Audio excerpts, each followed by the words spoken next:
नमस्कार, स्वागत है आप सभी का। आप देख रहे हैं एबीपी गंगा। आपके साथ मैं हूं राजीव ढोंडियाल। सुबह के बज गए 7 और वक्त है गंगा सवेरा का। शुरुआत करते हैं इस बुलेटिन की।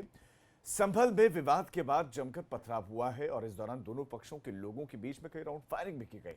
दोनों तरफ से पथराव और फायरिंग का एक वीडियो सामने आया है जो वायरल हो रहा है।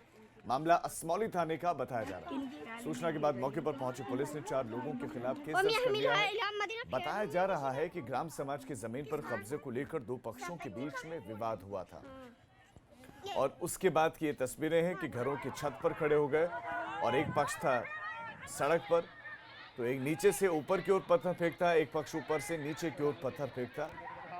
दो पक्षों में ये जमकर पथराव हुआ और विवाद बताया जा रहा है कि पुराना ही था। दोनों पक्षों के बीच में ये जमीन पर कब्जे को लेकर ही विवाद था और ग्राम समाज की जमीन और उस पर फिर यह हंगामा देखने को मिला। उस पर ये पत्थरबाजी हुई है।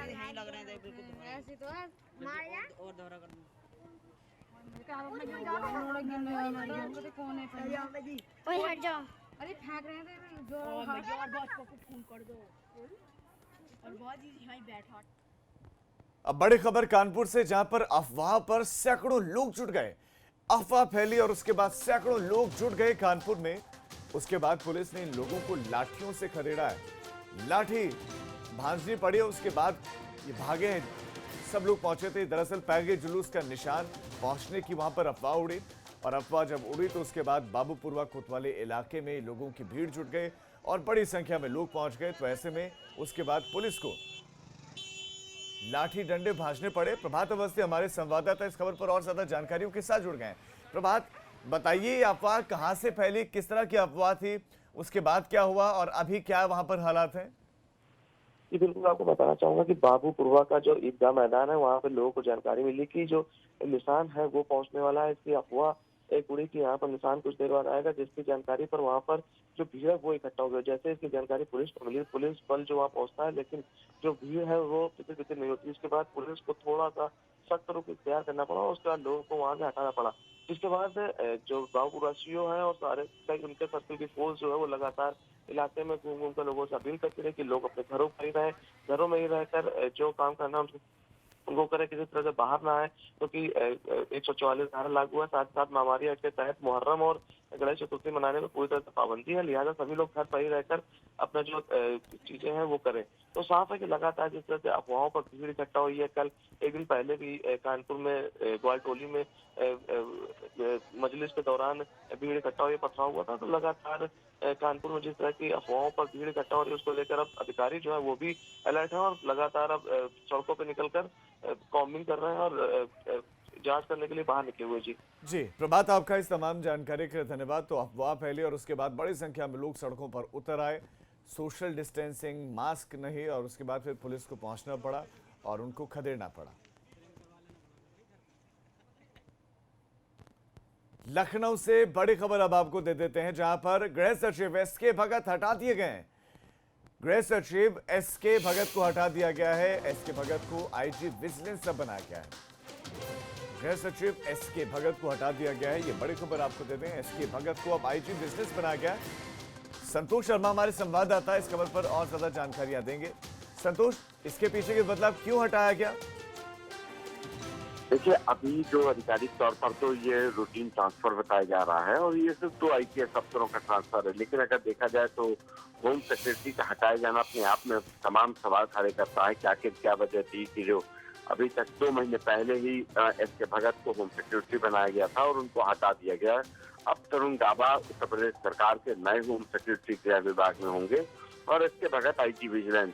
अभी बीते सप्ताह ही जब लखनऊ में शिया धर्मगुरु कलबे जब्बार के द्वारा प्रदर्शन किया जा रहा था और दिन भर ये प्रदर्शन चला, पूरी मशीनरी फेल थी, लखनऊ पुलिस कमिश्नर कुछ नहीं कर पाए थे। तब रात में करीब 9 साढ़े 9 बजे एसके भगत ने शिया धर्मगुरु से बात करके प्रदर्शन खत्म करवाया था। नहीं, यानी कि सरकार के लिए एक बड़े संकट के वक्त पर एसके भगत ने भूमिका अदा की थी, लेकिन उसके बाद भी एसके भगत का हटाया जाना उत्तर प्रदेश की नौकरशाही में तमाम सवाल खड़े करता है। जी संतोष, आप हमारे साथ बने रहे। अगली खबर पर मैं आपके पास लौटूंगा। तो एसके भगत को हटा दिया गया है और उन्हें आईजी विजिलेंस की जिम्मेदारी सौंपी गई है। एक और बड़ी खबर आपको दे देते हैं लखनऊ से ही, जहां पर सपा के विवादित पोस्टर लगाने का मामला है। पुलिस ने हजरतगंज कोतवाली में एफआईआर दर्ज कर ली है।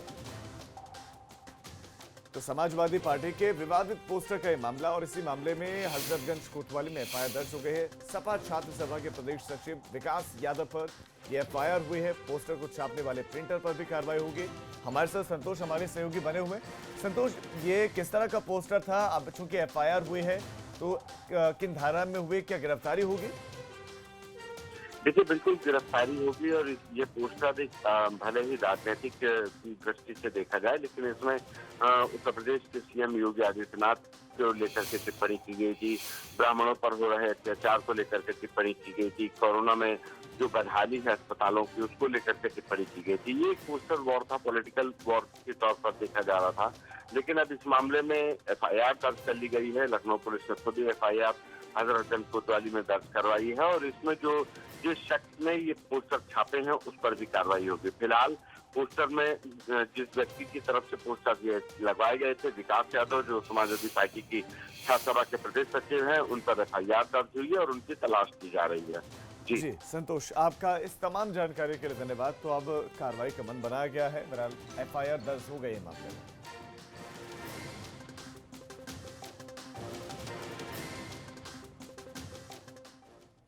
अब बड़ी जानकारी आपको देते हैं। अवध बार एसोसिएशन की मांगे मान ली गई हैं। हाईकोर्ट लखनऊ की मांगे आपको बता दें कि मान ली गए हैं। फिजिकल हियरिंग अब प्रारंभ होगी। फिजिकल हियरिंग की मांग की जा रही थी और इसको लेकर हड़ताल पर चले गए थे। वकीलों ने हड़ताल शुरू कर दी थी। वैसे में फिजिकल हियरिंग अब होगी, ये बड़ी जानकारी देते हैं। अब आने वाली 7 तारीख से फिजिकल हियरिंग शुरू हो जाएगी, उसकी शुरुआत होगी। ये बड़ी खबर आपको देते हैं। वीडियो कॉन्फ्रेंसिंग सिस्टम को 50 Mbps पर अपग्रेड किया गया है और मुख्य न्यायाधीश ने सर्वर की क्षमता 100 Mbps करने के लिए धनराशि भी स्वीकृत की है।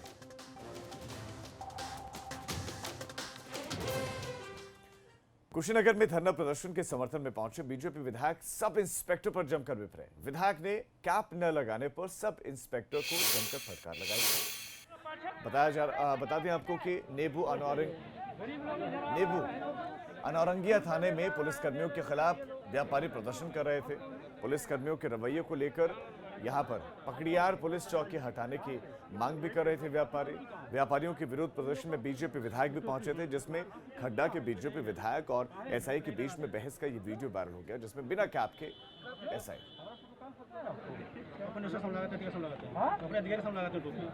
अपने अधिकारी सामने लगाते हैं टोपी इन लोग का टोपी नहीं है, टोपी नहीं लगाते हैं। अपने सामने लगाते हैं, अपने अधिकारी सामने लगाते हैं टोपी, अपने अधिकारी सामने लगाते हैं टोपी। विराट के सामने नहीं बोलो। अगली खबर कुशीनगर से ही है, जहां पर विकास प्राधिकरण की बैठक के दौरान बैठक में मौजूद बीजेपी कार्यकर्ता का गुस्सा फूट पड़ा। इस बैठक में कैबिनेट मंत्री सूर्य प्रताप शाही शामिल थे। तभी जिला अध्यक्ष प्रेमचंद्र मिश्रा की अगुवाई में पार्टी कार्यकर्ताओं ने डीएम पर जनप्रतिनिधियों और पार्टी कार्यकर्ताओं की अनदेखी करने का आरोप लगाना शुरू कर दिया। बीजेपी कार्यकर्ता कुशीनगर एयरपोर्ट टर्मिनल के भूमि पूजन कार्यक्रम और विशेष विकास प्राधिकरण की बैठक में न बुलाए जाने से नाराज थे। उनका कहना था कि जिला प्रशासन सरकार की विकास योजनाओं की बैठकों से जनप्रतिनिधियों को दूर रखकर अपनी मनमानी कर रहा है, जिसके बाद डीएम ने पूरे मामले की जांच करवाने और दोषियों के खिलाफ कार्रवाई करने की बात कही। बैठक समाप्ति के बाद उन्होंने कहा है कि 2 अनऑफिशियल मेंबर नियुक्त किए गए हैं, जिनको नहीं बुलाया गया है। वो जिलाधिकारी महोदय ने कंसर्न जो भी थे उनसे बात की है और जो भी उनकी कंप्लेन है, मैंने जिलाधिकारी, क्योंकि वो सीईओ भी हैं, उनको बोला गया है कि देख लें, यदि शासनादेश हुआ था तो क्यों नहीं बुलाया गया। जिसकी भी गलती है हम उसके अगेंस्ट कार्रवाई करने को तैयार हैं, उसमें कोई भी दरार नहीं है। हम जो भी जनप्रतिनिधि हैं, जो भी जिनको बुलाया जाना है, हम ससम्मान उनको बुलाएंगे। इनफैक्ट माननीय कृषि मंत्री जी खुद पूरी मीटिंग में उपस्थित थे। तो मीटिंग के दौरान कोई भी हंगामा नहीं हुआ है, मीटिंग बहुत अच्छे से हुई है। मीटिंग के ख़त्म होने के बाद कुछ मेंबर्स ने अपनी जो एंग्विश था, जो उनकी कंप्लेन थी, वो उन्हें दी है। और बड़ी खबर अब आपको बलिया से दे दें, जहां पर बलिया के बाद दरअसल मेरठ में भी हमला हुआ है। बलिया में पत्रकार पर हमला हुआ था, पत्रकार की मौत हो गई थी, पत्रकार को गोली मारे गए थे और अब मेरठ से भी ऐसी खबर आई। बलिया के बाद मेरठ में भी पत्रकार पर हमला, घर में घुसकर दबंगों ने हमला किया है। बड़ी खबर इस वक्त पत्रकार पर हमला हुआ है। पत्रकार नवीन सिंह के बड़े भाई अरविंद सिंह भी घायल हुए हैं। बलराम पांडे हमारे सहयोगी इस पर और ज्यादा जानकारियां देंगे।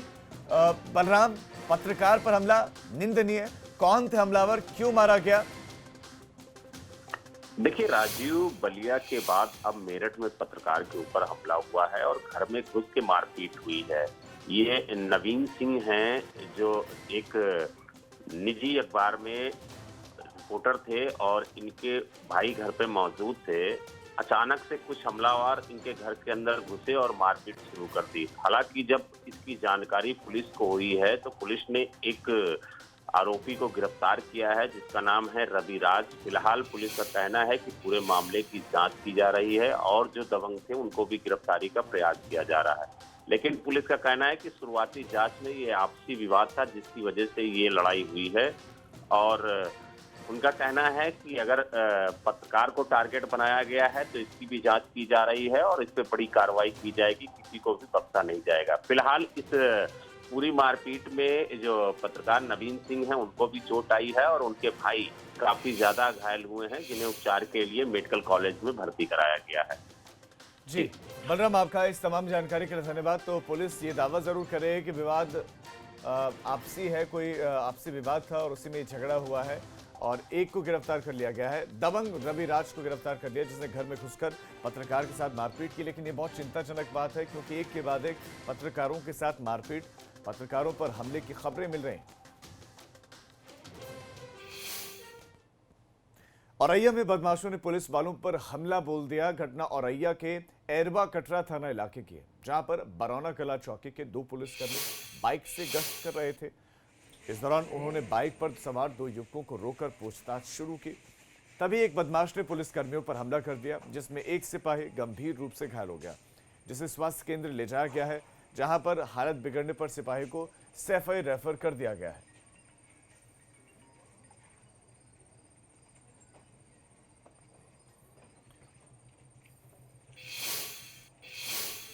ग्रेटर नोएडा से खबर जहां पर रिटायर्ड दरोगा ने बेटे को गोली मारी है। रिटायर्ड दरोगा ने बेटे को गोली मार दी और खुद भी गोली मारकर आत्महत्या कर ली। गृह कलेश के चलते यह आत्महत्या हुई है और बताया जा रहा है कि एक्सपोर्ट कॉलोनी में ये रिटायर्ड पुलिसकर्मी रहते थे और पुलिस ने घायल युवक को अस्पताल में भर्ती करवाया। घायल युवक की हालत चिंताजनक बताई जा रही है जबकि दरोगा की मौत हो गई है।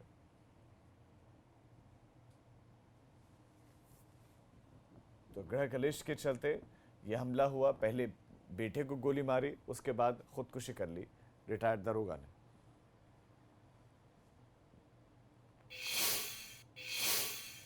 आजमगढ़ से एक बड़ी खबर इस वक्त मिल रही है। कोरोना संक्रमित मरीज की लाश मिली है, शव मिला है कोरोना संक्रमित मरीज का। आजमगढ़ में इस वक्त ये बड़ी खबर मिल रही है।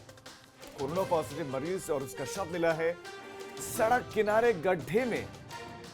सड़क किनारे गड्ढे में शव मिलने से हड़कंप मच गया है। रामधारी के रूप में मृतक की पहचान हुई है और कोरोना का संक्रमित है रामधारी और शव मिला है वो भी सड़क के किनारे गड्ढे में। पुलिस अब जांच में जुट गई है कि कोरोना संक्रमित मरीज, एक कोरोना पॉजिटिव मरीज, उसका शव सड़क किनारे गड्ढे तक कैसे पहुंचा। कोरोना पॉजिटिव मरीज का शव मिलने से आजमगढ़ में हड़कंप मच गया है। बड़ी खबर इस वक्त मिल रही है। कोरोना संक्रमित मरीज का शव मिला है संदिग्ध परिस्थितियों में एक गड्ढे से, सड़क के किनारे एक गड्ढे से ये शव मिला है। रामधारी नाम बताया जा रहा है उस शख्स का जिसका शव मिला है। पुलिस मामले की जांच में जुट गई। आजमगढ़ से बड़ी खबर आपको दे रहे हैं। सड़क के किनारे गड्ढे में पड़ा हुआ शव मिला और खुर्रम हमारे संवाददाता इस पर और ज्यादा जानकारी देंगे। खुर्रम, जो कोरोना संक्रमित मरीज था वो होना तो अस्पताल में चाहिए था, तो फिर सड़क किनारे गड्ढे तक कैसे पहुंचा, कब और किन परिस्थितियों में ये शव मिला है, दर्शकों को बताएं। जी, ये बहुत ही गंभीर मामला कल सामने आया है। एक पेशेंट जो कि जिसका नाम रामधारी है, ये काफी दिनों से करीब 17 तारीख को 18 तारीख को इसकी जांच कोरोना पॉजिटिव आई थी। इसके बाद इसको होम आइसोलेट कर दिया गया था। कल उसकी शिकायत आई कि सीने में दर्द है और उसने जो स्थानीय सठियाओं ब्लॉक है वहां पर जो हॉस्पिटल है उसके डॉक्टरों से संपर्क किया तो डॉक्टरों ने उसको सुझाव दिया। मुबारकपुर में सीएचसी के डॉक्टरों से बात की और उन्होंने कहा कि इसको बुला लिया जाए। अब सीएचसी से एम्बुलेंस जाती है, बाकायदा एम्बुलेंस उसको अपने घर से लेकर के सीएचसी आती है और वहां पर उसका इलाज शुरू किया, बल्कि नहीं किया गया। वहां पर वो आया है, उसको देखा गया। डॉक्टरों ने जब देखा कि कोरोना पॉजिटिव पहले से, तो इसको मेडिकल कॉलेज चक्रपालपुर भेजने की तैयारी कर रहे थे। और अस्पताल में एम्बुलेंस में, जैसा कि वहाँ के प्रभारी सी यादव से मेरी बात हुई, तो सी यादव ने बताया कि हम अभी उसको देखने की तैयारी कर रहे थे और उसको वापस भेज रहे थे मेडिकल कॉलेज के लिए। इसी बीच वो कहीं गायब हो गया। अब सवाल ये उठता है कि कोरोना पॉजिटिव पेशेंट था, अस्पताल में था, एम्बुलेंस में था, उसके बाद वो कैसे गायब हो गया, ये बड़ा गंभीर सवाल है। उसके थोड़ी देर बाद उसकी मौत की, सड़क के किनारे उसकी लाश मिली। इसके बाद काफी अफरा तफरी मच गई। कोई भी आला अधिकारी बाइट देने को तैयार नहीं है, कोई बता नहीं रहा है। लेकिन जब मेरी सी यादव से इस पर बात हुई तो उन्होंने विशेष बताया कि वो आया था, लेकिन उनका ये कहना है कि उनका नाती इसको लेकर के वापस घर चला गया था। लेकिन अब ये सवाल उठता है कि आखिर उनका नाती, जब वो अस्पताल में कोरोना पॉजिटिव मरीज है और इतना संवेदनशील मामला है, तो फिर वो कैसे लेकर के चला गया?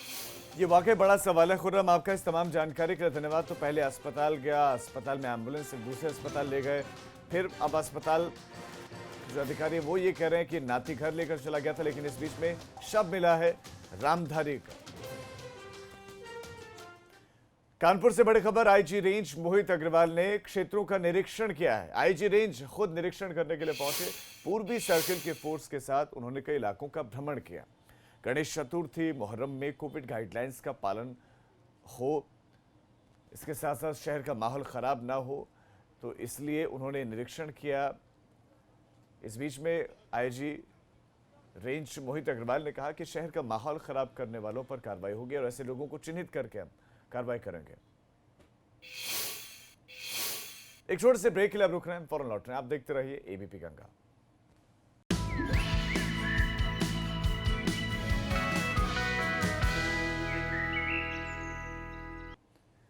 ब्रेक के बाद आप सभी का स्वागत है। भदोही में निषाद पार्टी से बाहुबली विधायक विजय मिश्रा और समाजवादी पार्टी से एमएलसी पत्नी रामलली मिश्रा अपने बेटे की मुश्किलें उनकी कम होने का नाम नहीं ले रहे हैं।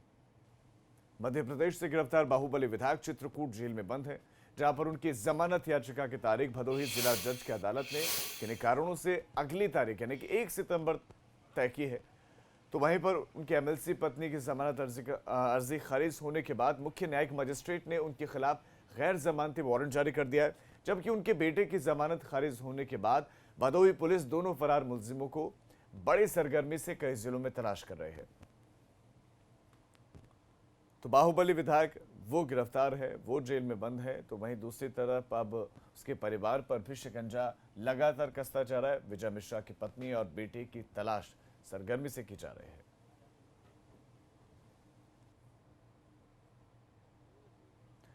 तो बाहुबली विधायक विजय मिश्रा पर यह शिकंजा लगातार कसता जा रहा है। आपको बता दें कि जमानत याचिका बेटे की खारिज होने के बाद उनको ढूंढा जा रहा है। तो वहीं दूसरी तरफ उनकी एमएलसी पत्नी की जमानत अर्जी खारिज होने के बाद मुख्य न्यायिक मजिस्ट्रेट ने उनके खिलाफ गैर जमानती वारंट जारी किया है और ये जो उसके बाद से अब उनको ढूंढा जा रहा है। पुलिस की टीमें लगातार तलाश कर रहे हैं उनकी। आपको बता दें कि विजय मिश्रा की अगर हम बात करें तो दल बल के साथ उन्होंने अपनी ताकत दिखाने की कोशिश की थी जब मध्य प्रदेश से चित्रकूट जेल लाया जा रहा था बाहुबली विधायक विजय मिश्रा को, और उसके बाद से कार्रवाई लगातार की जा रही है। पुलिस उनकी एमएलसी पत्नी और बेटे को तलाश कर रही है।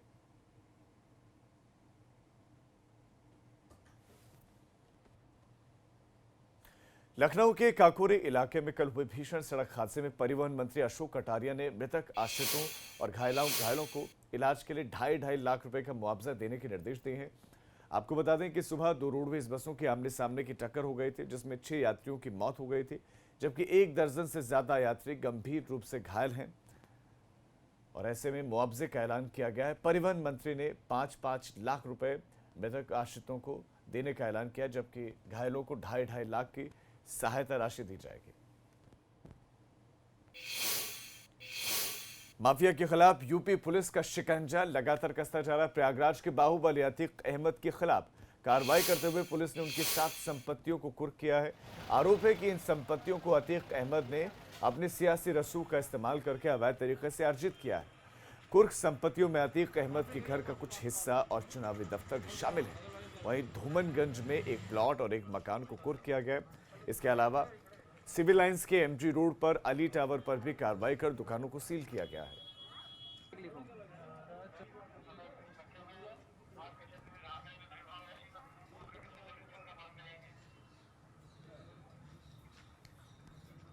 तो जिले में 7 संपत्तियों को कुर्क किया गया है।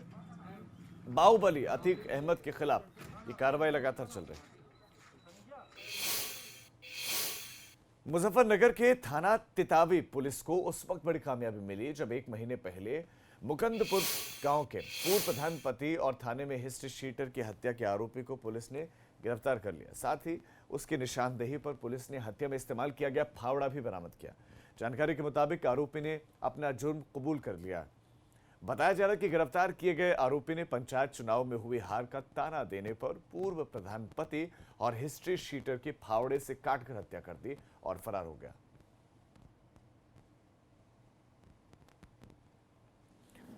तो पुलिस ने आरोपी को गिरफ्तार कर लिया है, उसे जेल भेज दिया गया है। जिस फावड़े का इस्तेमाल किया गया था हत्या में उसको भी बरामद कर लिया गया। तो पूर्व प्रधान पति की हत्या के मामले में कार्रवाई हुई है। अब एक छोटे से ब्रेक के लिए रुक रहे हैं।